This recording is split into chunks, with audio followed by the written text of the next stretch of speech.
Hayley Woodin with Business in Vancouver is joining us now. And Trump was heard earlier today basically saying, oh, this is going to cost Canadians. It was a big mistake for Justin Trudeau to speak out and say that Canadians won't be pushed around. So what's coming up?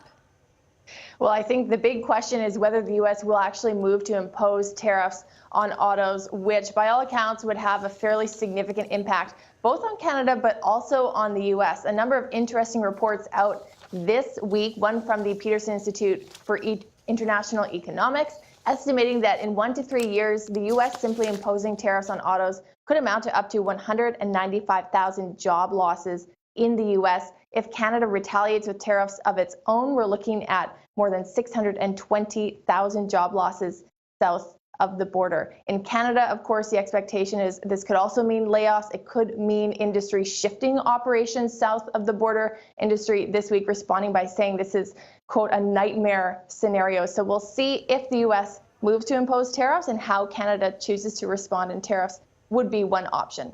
All right. And Hayley, in a story closer to home, I understand the BC government taking a really close look at BC hydro rates. What are we expecting them to do going forward? We're looking at a two-phase review by government, and the idea here is to try and look at efficiencies at BC Hydro, potential new streams of revenue, and ways to cut costs. This first review is expected to come up with recommendations in those areas this summer. They'll inform the next rate application by government, which comes up in February 2019. We've already seen a 3% rise in rates in April against government's wishes. I don't think they want to have to rise rates, but we'll see whether there is a path forward for BC Hydro now undertaking Site C construction that doesn't involve rate increases. So we'll be watching this review to see what it finds.